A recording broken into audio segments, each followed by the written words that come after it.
Combien d'entre vous ont entendu parler du mouvement Black Lives Matter? Vous vous rappelez à une époque? Partout sur les réseaux sociaux, c'était ça qui était à la une. Tout le monde, tous les noirs, presque tous, presque tous les noirs du monde entier sur les réseaux sociaux. Hashtag Black Lives Matter, hashtag BLM, Facebook BLM, Instagram BLM, Black Lives Matter. Alors, BLM c'est Black Lives Matter. Twitter, Black Lives Matter. Tout le monde a reposté cela en soutien à l'injustice que subissaient les Noirs en fait. Moi-même qui vous parle, j'ai posté ce hashtag Black Lives Matter. Mais c'était une arnaque qui ne dit pas son nom, je vous assure. Aujourd'hui, quand j'entends parler de ce mouvement, je peux péter une crise. Bref, restez jusqu'à la fin parce qu'on en parlera aujourd'hui. Salut à toi si c'est la première fois que tu passes par ici. Moi, c'est Leslie Mekongo et ici, on parle d'Afrique, d'entrepreneuriat et de développement personnel. Donc, si l'un de ces trois sujets t'intéresse, tu as deux choses à faire. La première, tu t'abonnes et la deuxième, tu actives la cloche de notification afin de ne manquer aucune de mes nouvelles vidéos sur cette chaîne. C'est parti. Alors, comme je le disais déjà en introduction, pour moi, Black Lives Matter, c'est la plus grosse arnaque qui existait. Je sais pas, j'ai même pas d'autres mots, en fait, pour définir cela. Mais ce qu'il faut savoir, en fait, c'est qu'au départ, ce n'était pas du tout ce que c'était aujourd'hui. C'était un slogan, en fait, qui a été lancé par l'activiste Alicia Garza après le meurtre d'un dénommé George Zimmerman sur un noir se nommant Trayvon Martin, qui a causé la colère des Noirs aux États-Unis comme on n'en avait jamais vu en Occident en réalité. Et il faut noter que ce slogan-là partait d'un biais d'humeur, en fait, que Alicia Garza a présenté comme une lettre d'amour aux Noirs. Et à la fin de cette lettre, justement, elle disait « Black people, I love you, I love us, our life matters ». Elle appelait justement les Noirs à s'unir afin de garantir, en fait, que les vies des Noirs compteraient désormais dans le monde blanc.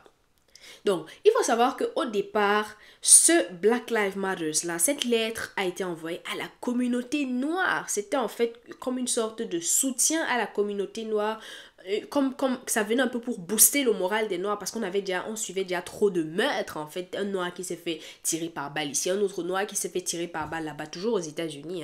Et donc, pour elle, en fait, c'est une motion comment je vais dire en fait, de soutien tout simplement, ok? Mais son ami justement Patrisse Cullors a publié sur son réseau social Twitter, elle a fait un post sur son réseau social avec le hashtag Black Lives Matters. Et c'est de là où en fait ce slogan Black Lives Matters est devenu viral. On voyait et on entendait parler de ça partout sur tous les réseaux sociaux. Et par ce poste-là, justement, les Noirs étaient appelés à faire des récits justement pour prouver ou pour dire pourquoi est-ce que leur vie comptait.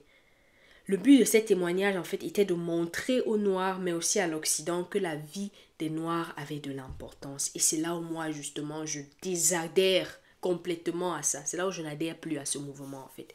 Parce qu'il faut savoir que moi-même qui vous parle aussi, quand j'ai entendu parler du Black Lives Matter, en fait, j'ai posté aussi le point en l'air, là, le point noir en l'air, là, avec le hashtag Black Lives Matter et tout. Mais en réalité, moi, je pensais que c'était sorti avec George Floyd qui s'était fait tuer, en fait. Et pour moi, ce post que j'avais fait là, en réalité, c'était juste pour une notion de soutien, en fait, que subissaient les Noirs. Pour moi, en fait, c'était ma part de partition que je jouais, en fait, tout simplement. Avec du recul, en fait, je me suis rendu compte que non, mais attendez un peu. Black Lives Matter, c'est quoi réellement? Et je vous assure, j'ai supprimé mon post parce que je me suis rendu compte que c'était du gros foutage de gueule, c'était du n'importe quoi. Du gros n'importe quoi en fait. Pourquoi est-ce que je suis obligée de dire aux Blancs que ma vie compte, comme si ma vie ne comptait pas déjà? Pourquoi je suis obligée de... Je sais pas moi. Donc je vais me lever un matin, je vais dire, hey, l'homme blanc, ma vie compte aussi, tu sais. Non mais... c'est quoi ça en réalité? C'est quoi ça? Comme si le blanc était un baromètre, c'est-à-dire comme si, je sais pas, une chose sur laquelle on pouvait se référer comme étant la norme. C'est-à-dire quand le blanc valide, c'est validé. S'il ne valide pas, c'est pas validé. Donc du coup, je dois dire, pardon, ma vie compte aussi. Non, mais c'est... Je vous assure, quand j'en parle même, je suis encore que... on a du chemin à faire en tant que noir. On a du chemin à faire. Pourquoi est-ce que je vais partir dire à un blanc que ma vie compte? Ma vie ne compte pas déjà. J'ai besoin de dire que ma vie compte. Vous allez voir où un blanc venir dire que sa vie compte. Je sais pas, où un chinois venir commencer partout les manifestations, les pancartes, Black Lives Matter. Et partout, partout on voyait les pancartes. Les gens qui allaient marcher, Black Lives Matter et tout et tout. Mais c'est quoi ça? En réalité, les Noirs devaient être les premiers à boycotter ce mouvement. Je vous assure. Moi, en fait, aujourd'hui, si je devais refaire les choses correctement, en fait, tu penses qu'on devrait boycotter ce mouvement? On devait être les premiers à dire no au Black Lives Matter. Parce que, why? Parce que vraiment, je ne sais pas pourquoi. Pourquoi est-ce que je dois justifier ou pourquoi est-ce que je dois, je sais pas, clamer haut et fort que ma vie compte en fait. Je n'ai pas besoin de justifier quoi que ce soit. Je n'ai pas besoin de l'approbation de quelqu'un qui doit me dire oui, ta vie compte, que je sache en réalité que ma vie compte en fait. Honnêtement. Et surtout, d'autant plus même que aujourd'hui on vit dans un monde matérialiste. On vit dans un monde capitaliste en fait, où justement le matériel a plus de valeur que ce qui compte en réalité, l'immatériel. C'est-à-dire, on vit dans un monde où le matériel a plus, est ce qui importe plus. Parfois même le matériel importe plus que la vie des gens. On le voit partout. Je n'ai pas envie d'entrer trop dans les détails, mais c'est la réalité de nos sociétés aujourd'hui. Le matériel a pris le dessus. Tout le monde, on est dans la course à l'appât du gain. On veut encore et encore et encore, toujours et toujours plus. Quitte à tuer des gens, quitte à ce que les personnes puissent souffrir en fait. Mais tant qu'on a ce qu'on veut, qui est bien évidemment le matériel, on est tranquille.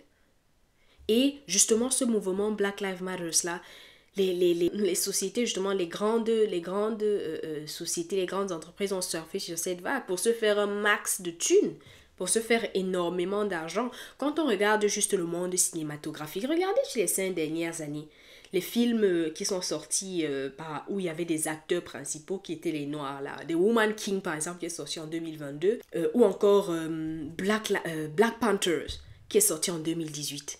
Vous pensez que c'était le hasard? Que voilà, on a fait ça parce qu'on aime trop les noirs, on s'est rendu compte que ah tiens, ça fait des années on crée des films ici où il n'y a pas d'acteurs noirs, donc on va faire ça aujourd'hui pour faire plaisir aux noirs. Non, ce n'était pas le hasard. Ils se sont rendus compte en fait que les noirs étaient dans, comment je vais dire, que les noirs justement avec ce Black Lives Matter là revendiquaient quelque chose et ils se sont dit en fait que ok, si on crée un film avec les noirs vont se sentir beaucoup plus concernés. Ok? Et qui dit beaucoup plus de noirs concernés dit un plus grand pouvoir d'achat et donc beaucoup plus d'argent. Tout le monde est parti voir ce film. Ou bien je me trompe? Tous les noirs ont regardé le film là, The Woman King ou Black Lives Matter, ou Black Panther, excusez-moi, ou Black Panthers. Qui n'a pas regardé ça? Moi-même j'ai regardé ça. Mais c'était tout simplement du marketing. Oui, c'était du marketing pur et simple. Il n'y a rien de social là. Il n'y avait rien, c'était pas une aide ou quoi que ce soit en fait. C'était du marketing. L'appât du gain. Et je pense en réalité que, vous savez, dans la communauté, on a un problème. On a un problème identitaire. On a toujours, pourquoi est-ce qu'on a toujours besoin de cette reconnaissance-là? On est toujours à la recherche je sais pas moi, de la reconnaissance. On a toujours besoin de l'approbation des gens. On a toujours besoin de l'approbation de l'homme blanc. On a ce problème-là de manque d'estime de soi. On ne se respecte pas nous-mêmes et le cœur du problème, moi aussi, je pense, c'est le complexe d'infériorité. Et c'est vrai qu'on a tendance à justifier ça en disant que oui, vous savez, notre histoire, on a été esclavagisé, on a été esclavagisé, ça se dit, bref. On nous a colonisés, il y a eu la ségrégation et j'en passe. Oui, on est passé par tout cela. Mais je pense qu'à un moment, il faut qu'on arrête de se trouver des excuses. De grâce, arrêtons de nous trouver des excuses.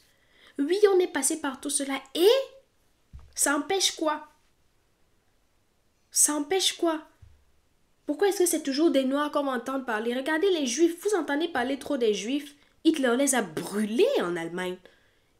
Comment on appelle ça? Que les endroits où on met les gens pour les brûler là. Il a brûlé les juifs là-bas vivants. Est-ce qu'on entend parler des Juifs trop? Est-ce que les Juifs se plaignent trop comme nous les Noirs, on est toujours en train de se plaindre, en train de oh Black Lives Matter. Oui, on est passé par tout cela, mais ça empêche quoi en réalité? Et je pense en réalité que notre communauté est telle qu'elle est aujourd'hui parce que on a oublié notre histoire. Oui, je pense on a oublié notre histoire. On a décidé volontairement ou involontairement, ça je sais pas, de se rappeler d'une partie de l'histoire, esclavage, colonisation, tout ce que vous voulez, et on a oublié une autre partie de l'histoire. Parce que oui, il existe aussi une autre partie de l'histoire. Si l'on était conscient en fait des choses que réalisaient nos ancêtres, des choses que réalisaient nos aïeux, des milliers d'années en arrière, je vous assure que vous alliez même, vos pieds n'allaient plus toucher le sol, vous alliez marcher tellement étant sûr de vous, tellement étant fier de vous que vous deviez même voler en route seulement, vous deviez vous envoler, trop de fierté. Mais bien sûr,